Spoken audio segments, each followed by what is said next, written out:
Okay, minasan, konnichiwa, Zamurai Engineer this. In this live stream discussion, we will review on module number 6 about Arduino platform. So, let's proceed.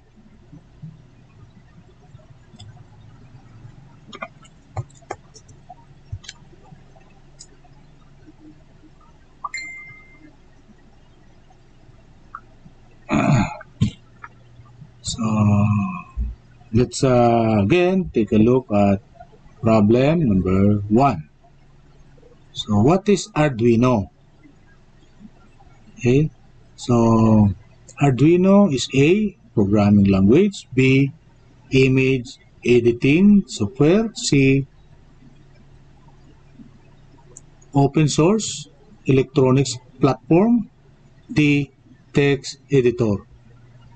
Arduino is an open source hardware and software platform. It is easy to use Arduino. Arduino boards are capable of reading analog or digital input signals from various sensors. So therefore, the answer here is letter C, open source electronics platform. Okay, number 2. How many types of Arduino do we have? A, 4, B, 8, C, 12, D, 16. There are 4 Arduino boards and 4 Arduino shields that fit into top of Arduino compatible boards to provide additional capability like connecting to the internet, motor control, LCD screen controlling, and so on. So therefore, the answer to this is 8, letter B. Number 3. What language is a typical Arduino code based on? A, assembly code, B, Python, C, Java, D, C/C++. C or C++. Okay? So, Arduino code is basically a lightly modified version of C++ programming language. It includes certain functions or modules that are specific to the development of Arduino platform and was pre-installed in the language by the developers. Since it is a C++ language, it can be interpreted or compiled by C language. With some difference, okay? Some difference. So the answer to this is letter D. Question number 4. Arduino shields are also called as blank. A, another Arduinos, B, extra peripherals, C, add-on modules, D, connectivity modules. The Arduino boards can be connected with add-on modules termed as shields. Okay, so shields are add-on modules, okay, for extra functionality. Okay? Multiple and possibly stacked shields may be individually addressable via I2C serial bus. Okay? So, therefore, it is an add-on module. So, letter C. Number 5. What is C++?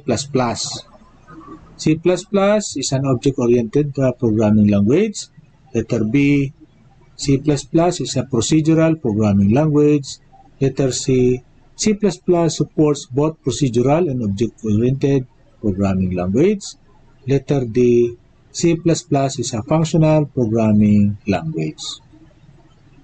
C++ supports both procedural, or what we call step-by-step, and object-oriented programming using the concept of classes and objects.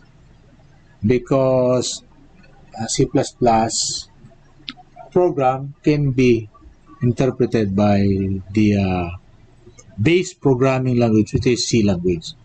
C language is procedural and not object-oriented. Okay? That means the answer is letter C. Number 6. Which of the following is the correct syntax of including a user-defined header files in C++? How to put it as the header file? A. Hash symbol include, then user-defined with what? Square parentheses. B. Hash include, then user-defined. Okay. Letter C. Hash include triangular or corner parentheses. Okay. And letter D. Hash include with corner parentheses or triangular parentheses, user-defined.